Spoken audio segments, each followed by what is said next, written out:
जिंदगी की राहों में रंजो गम के मेले हैं, भीड़ है कयामत की और हम अकेले हैं। जिंदगी की राहों में रंजो गम के मेले हैं, जिंदगी की राहों में रंजो गम के मेले हैं।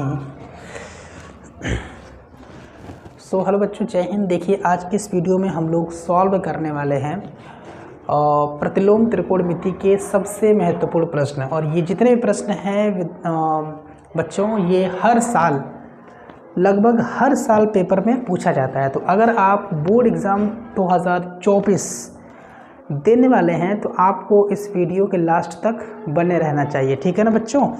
तो आज के इस वीडियो में हम लोग क्या सॉल्व करने वाले हैं, प्रतिलोम त्रिकोणमिति यानी कि इन्वर्स ट्रिग्नोमेट्रिक के सबसे ज़्यादा महत्वपूर्ण प्रश्नों को हम लोग सॉल्व करने वाले हैं, ठीक है ना। तो बिना इधर उधर की बात किए हुए हम डायरेक्ट आते हैं अपने सवाल पे। आपके स्क्रीन पर एक सवाल है कि कॉट इनवर्स -1/√3 का मुख्य मान क्या होगा। सवाल क्या है? सवाल है बच्चों कि कॉट इनवर्स -1/√3 का मुख्य मान क्या होगा। इसका मुख्य मान है ना, यानी कि प्रिंसिपल वैल्यू क्या होगा, मुख्य मान क्या होगा, इसका प्रिंसिपल वैल्यू क्या होगा, मुख्य मान क्या होगा, ठीक है ना बच्चों। तो यहाँ पर जो इन्वर्स ट्रिग्नोमेट्रिक फंक्शन का यूज़ हुआ है वो यूज़ हुआ है कॉट का। किसका यूज़ हुआ है बच्चों? कॉट का।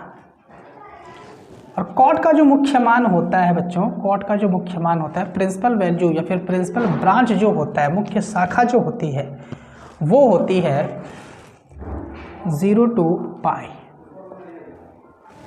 क्या होती है बच्चों? 0 to पाई। कॉट का जो मुख्य ब्रांच होता है वो क्या होता है? 0 to पाई। यानी कि कॉट का जो भी मान आएगा, अगर वो मान 0 से लेकर के पाई के बीच में आ रहा है तो हम कहेंगे कि कॉट का वो मुख्य मान है। हालांकि कॉट का बहुत सारे मान हो सकते हैं, लेकिन जो मान 0 से लेकर के पाई के बीच में, यानी कि ऐसे मान कॉट का जो कि पहले चतुर्थांश में और दूसरे चतुर्थांश में पड़े, कॉट का मुख्य मान कहलाएगा। तो हमको ऐसा ही मान निकालना है, ठीक है ना बच्चों। तो देखिए तो ज़रा इस सवाल को हल करने के लिए सबसे पहले हम मानेंगे माना y बराबर कॉट इनवर्स ऑफ -1/√3, ठीक है। जो भी आपका सवाल दिया गया है जिसका मुख्य मान आपको निकालना है, आप उसको क्या मान लेंगे? सबसे पहले y मान लेंगे। तो इसे हम लिख सकते हैं कॉट y बराबर -1/√3। जी हम लिख सकते हैं। आ रही बात समझ में ना? आगे बढ़िए। कॉट y बराबर -1/3 कॉट कितने अंश का मान होता है? तो 1/3 कॉट 60 का मान होता है, यानी कि π/3 का मान होता है। तो आप लिखेंगे यहाँ पर कॉट π/3। अच्छा, माइनस कॉट π/3 का मतलब क्या हुआ बच्चों? आप इसको ऐसे भी लिख सकते हैं, कॉट -π/3। इसका मतलब ये हुआ बच्चों कि कॉट -π/3 जो बनेगा, हमारा एंगल जो बनेगा वो कुछ इस तरह से, यानी कि 4th क्वाड्रेंट में बन रहा है। लेकिन हमको तो कॉट का ऐसा मान चाहिए बच्चों, हमको कॉट का ऐसा मान चाहिए जो कि बीच में आवे। बात समझ में आ रही है ना? तो देखिए तो ज़रा हम क्या करेंगे यहाँ पे, हम यहाँ पे क्या लिख सकते हैं बच्चों, ये देखिए हम लिखेंगे कॉट y बराबर, इसको लिखेंगे कॉट पाई -π/3, ठीक है ना। अच्छा, एक चीज़ हम यहाँ पर और कह सकते हैं बच्चों, क्या कह सकते हैं यहाँ पर? ये कह सकते हैं बच्चों कि हम डायरेक्ट कॉट -π/3 को कॉट पाई -π/3 के रूप में लिख सकते हैं। इसकी आवश्यकता नहीं पड़ने वाली है, ठीक है ना। तो अब तो देखिए तो ज़रा हमें मिलेगा कॉट y बराबर कॉट 3 पाई में से 1 पाई जाएगा 2π/3। कॉट से कॉट कटेगा और y का मान आ जाएगा आपका 2π/3। अच्छा, 2π/3 का मतलब क्या होता है? 2 पाई का मतलब 180 और बटे 3, तो 3 × 18, 6 × 12, 120, और 120 दूसरे में ही तो आएगा, तो हम कहेंगे कि 2π/3 जो है ना, ये किससे बिलोंग करेगा, ये बिलोंग करेगा आपका 0 से लेकर के पाई के बीच में, यानी कि आंसर हो जाएगा हमारा 2π/3। तो मुझे उम्मीद है बच्चों कि आपको सवाल समझ में आया होगा। ध्यान ये होना चाहिए कि कोई भी त्रिकोणमिति अनुपात हो, कोई भी इनवर्स ट्रिग्नोमेट्रिक फंक्शन हो, उसका मुख्य ब्रांच है ना, मेन ब्रांच आपको पता होना चाहिए कि किस त्रिकोणमिति फलन का मुख्य ब्रांच क्या होता है। ठीक है बच्चों, तो ये आपका आंसर हो जाएगा y बराबर 2π/3। तो अब हम आगे बढ़ते हैं और हम बात कर लेते हैं अपने अगले वाले सवाल के ऊपर। मैं चाहूँगा कि आप अपने स्क्रीन पर थोड़ा सा ध्यान दीजिए कि आपका अगला वाला सवाल क्या आने वाला है। ठीक है बच्चों, तो देखिए ज़रा,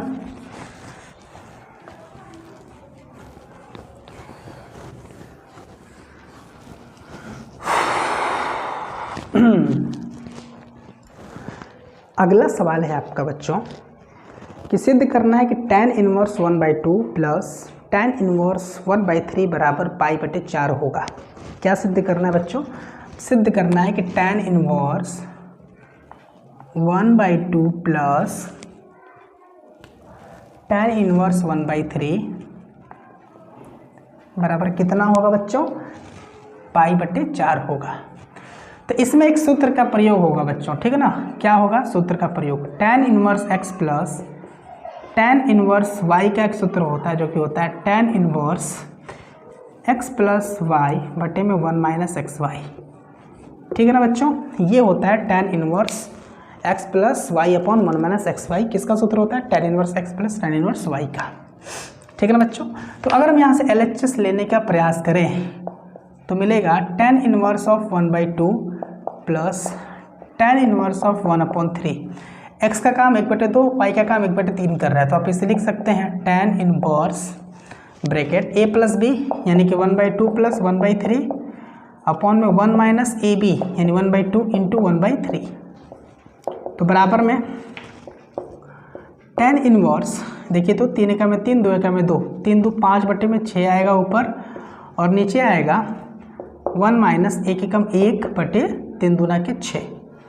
ठीक है ना बच्चों, तो आपको मिलेगा tan 1 ऊपर 5/6 है, नीचे 6 का में 6 में से 1 जाएगा 5/6, 5/6 5/6 कट जाएगा और आपको मिलेगा बच्चों tan 1 1। क्या मिलेगा? tan 1 1 मिलेगा। तो आप क्या लिख सकते हैं बच्चों? आप लिख सकते हैं tan 1 1 का मतलब होगा tan π/4, tan 45, tan 1 से tan कटेगा, आंसर आएगा आपका π/4 और यही है RHS। यही क्या है बच्चों? यही है RHS। और मुझे ये कहने में बिल्कुल भी संकोच नहीं हो रहा है कि ये सवाल बहुत ही आसान है और एकदम लॉलीपॉप टाइप का सवाल है ये। ठीक है ना, फटाक से आंसर आ गया। आंसर क्या आया हमको प्रूफ करना था और हमने प्रूफ कर दिया है कि बाएं वाले का मान जो होगा π/4 होगा। बात कर लेते हैं कि हमारा अगला वाला सवाल क्या है। ठीक है ना बच्चों, हमारा अगला वाला सवाल क्या है? तो देखिए ज़रा,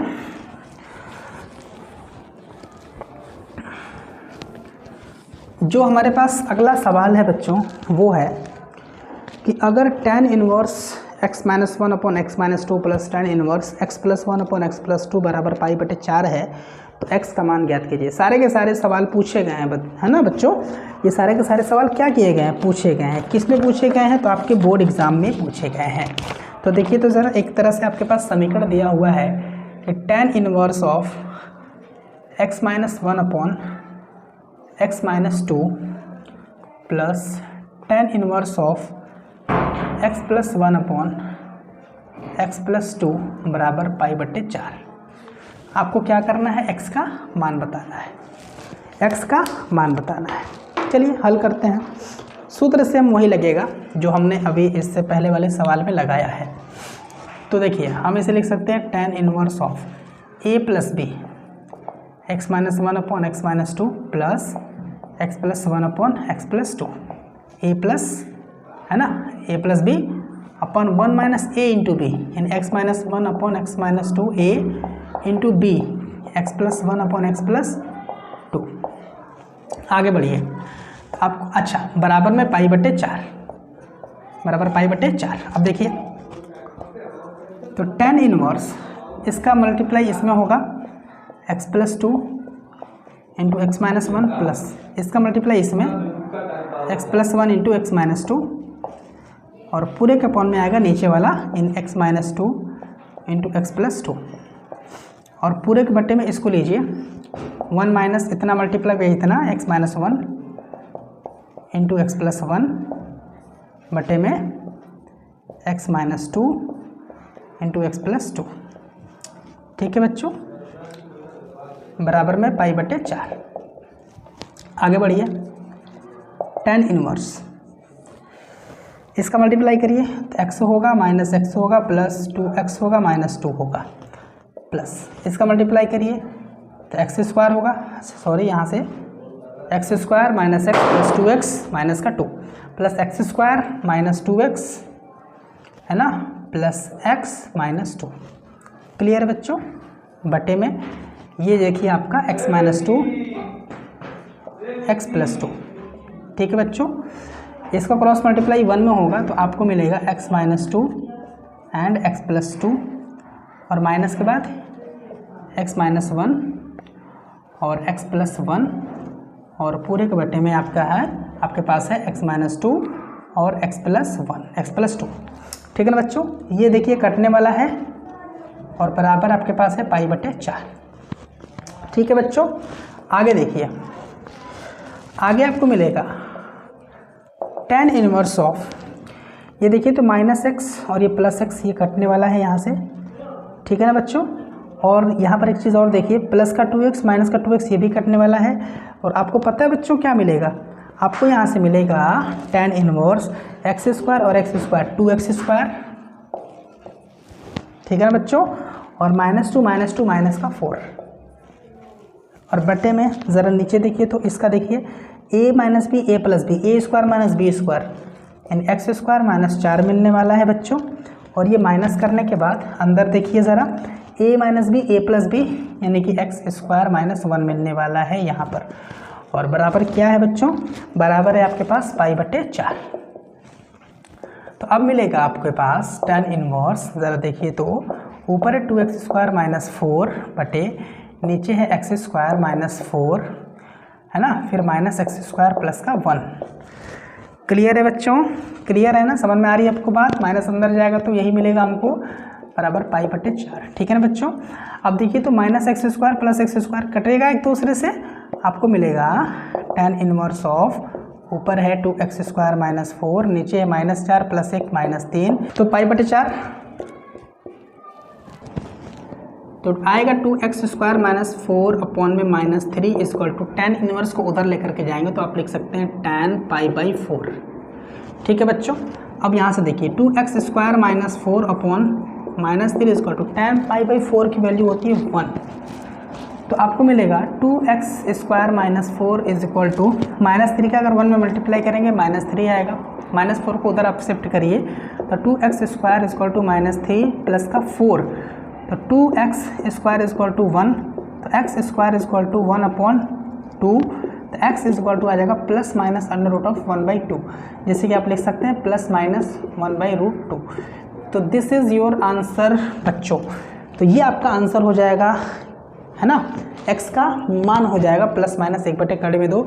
आप चाहें तो आप स्क्रीनशॉट या फिर कॉपी कर सकते हैं। तो तीसरा सवाल चौथा सवाल है हमारे पास बच्चों, देखिए ज़रा सवाल कह रहे हैं कि सिद्ध कीजिए कि कॉसेक इनवर्स ऑफ 1/x बराबर होता है साइन इनवर्स ऑफ x के। ठीक है बच्चों, क्या सिद्ध करना है, सिद्ध ये करना है कि कॉसेक इनवर्स ऑफ 1/x बराबर होगा साइन इनवर्स ऑफ x। कुछ नहीं करना है, आप एक काम करिए LHS ले लीजिए। LHS में ये जो कॉसेक इनवर्स x है इसको आप क्या मानिए, इसको आप y मानिए। तो माना y बराबर कॉसेक इनवर्स ऑफ 1/x तो आप इसे लिख सकते हैं कॉसेक y बराबर 1/x है कि नहीं। अब अगर आप दोनों पक्षों को पलट दीजिए तो आपको मिलेगा 1/cosec y बराबर x। और आप ये जानते हैं बच्चों कि 1/cosec y को हम लिख सकते हैं sin y बराबर x। तो अगर आप यहाँ से y का मान निकालिए तो आपको मिलेगा sin इनवर्स ऑफ x। बात समझ में आया कि नहीं आया? और आपने y किसको माना था? तो आपने y माना था cosec इनवर्स ऑफ 1/x। तो आप लिख लीजिए यहाँ पर cosec इनवर्स ऑफ 1/x, और इसका मान आ चुका है sin इनवर्स x के बराबर। यही है आपका RHS। और यहाँ पर चाहे तो आप यहाँ पर भी RHS लिख सकते थे और लिख सकते थे कि ये भैया आपका हो गया प्रूव्ड। क्या हो गया बच्चों? ये हो गया आपका प्रूव्ड। तो मुझे ये यकीन है बच्चों कि ये आसान सवाल है कि नहीं, और इसे कोई भी कर सकता है, एक इंटर में पढ़ने वाला बच्चा, ठीक है ना। अब देखिए ज़रा हमारे पास अगला जो सवाल है बच्चा, हमें cos इनवर्स cos 7 पाई बटे 6 का मुख्य मान ज्ञात करना है। इसका क्या करना है? इसका हमको प्रिंसिपल वैल्यू यानी कि मुख्य मान ज्ञात करना है। अच्छा ठीक है, मुख्य मान तो ज्ञात करना है, कर लेंगे, लेकिन पहले ये तो पता चले कि जो cos होता है हमारा, उसका मुख्य मान कहाँ से कहाँ तक होता है। उसका मुख्य मान कहाँ से कहाँ तक होता है बच्चों? तो चलिए मैं आपको बताता हूँ। तो जो cos होता है बच्चा, उसका जो मुख्य मान होता है वो 0 से पाई तक होता है। यानी कि इसका मुख्य मान ज्ञात करने के का मतलब ये हुआ कि हमें इसका आंसर लाना है, लेकिन जो भी आंसर आएगा वो 0 से लेकर के पाई के बीच में आना चाहिए। बात समझ में आ रही है? अगर हम चाहते तो cos से cos कटा देते हैं तो हमें मिलता 7 पाई बटे 6। क्या मतलब हुआ? 7 पाई का मान 180 बटे 6, 6 3 18, 7 3 के 21, 210। 210 कहाँ आएगा? 210 तो इसमें आएगा ना, कहीं थर्ड में आएगा ना। 210 थर्ड में आएगा, यानी कि 210 हमारा इसका मुख्य मान नहीं होगा। तो क्या करेंगे हम? ज़रा देखिए, तो देखिए ज़रा बच्चों, तो cos इनवर्स ब्रैकेट में आ जाइए cos, और इस 7 पाई बटे 6 को क्या हम ऐसे लिख सकते हैं? पाई प्लस पाई बटे 6। क्या हम ऐसे कर सकते हैं बच्चे? कर सकते हैं क्या? पाई प्लस पाई बटे 6 कर सकते हैं क्या? कर सकते हैं, कर सकते हैं ना। देखिए तो 6 का में 6 पाई प्लस पाई 7 पाई बटे 6। ठीक, अब देखिए ज़रा, तो cos inverse cos pi plus theta क्या होता है बच्चों? cos पाई प्लस थीटा क्या होता है? cos पाई प्लस थीटा होता है हमारा माइनस का cos थीटा। क्या मतलब हुआ बच्चे? इसका मतलब ये हुआ कि हम इसे लिख सकते हैं माइनस का cos पाई बटे 6। बच्चे लिख सकते हैं कि नहीं लिख सकते हैं? लिख सकते हैं ना, क्योंकि cos पाई प्लस थीटा बराबर होता है माइनस cos थीटा। तो इसको आप ऐसे बदलिए और इसको आप ऐसे बदल लीजिए। ठीक है बच्चे, अब हम इसे क्या लिख सकते हैं? ये देखिए ध्यान से, इसे हम लिखेंगे cos inverse cos pi minus pi by 6। ये क्या हो गया? cos 180 माइनस थीटा क्या होता है बच्चे? cos 180 माइनस थीटा होता है माइनस का cos थीटा, यानी इस माइनस के cos थीटा को लिख सकते हैं cos pi minus pi by 6। cos 180 minus theta बराबर माइनस का cos थीटा। ठीक है ना बच्चे? अब देखिए तो ज़रा, cos इनवर्स ऑफ cos, 6 का में 6 में से 1 जाएगा, कितना? 5 पाई बटे 6 आएगा बच्चों। अब देखिए तो 5 पाई बटे 6 का मतलब क्या हुआ? 5 पाई बटे 6 का मतलब क्या हुआ था? 5 पाई का मतलब 180 बटे 6, 6 3 18, 5 या 15, 150। 150 तो आएगा दूसरे में, यानी कि ये जो मान है ये हमारा 0 से लेकर के पाई के बीच में आ रहा है, यानी कि ये हमारा हो सकता है इस सवाल का जवाब। तो बच्चों हम कह सकते हैं कि भैया ये कॉस इनवर्स और ये कॉस कट्टी होगा और आपको मिलेगा 5/6 and this is your answer बच्चों। तो ये आपका हो जाएगा आंसर। तो इस वीडियो में, इस क्लास में बच्चों हमने कुल मिलाकर के 5 महत्वपूर्ण सवालों के ऊपर हमने बात किया है ना, और अच्छे से हमने सॉल्व कराया है ताकि आपको ठीक ठाक समझ में आ सके। तो मुझे उम्मीद है बच्चों कि आपको वीडियो समझ में आया होगा, क्लास आपको पसंद आया होगा और ये वीडियो ज़रूर आपके लिए हेल्पफुल साबित हुआ होगा। तो आपसे एक ही रिक्वेस्ट रहेगा बच्चे कि आप हमारे चैनल को सब्सक्राइब कर दीजिए और वीडियो को लाइक कर दीजिए और आप ज़्यादा से ज़्यादा हमारा सपोर्ट करिए ताकि हम आपके लिए और मेहनत कर सकें। ठीक है ना बच्चे? तो आप अपना बहुत ज़्यादा ख्याल रखिए। जय हिंद, वंदे मातरम।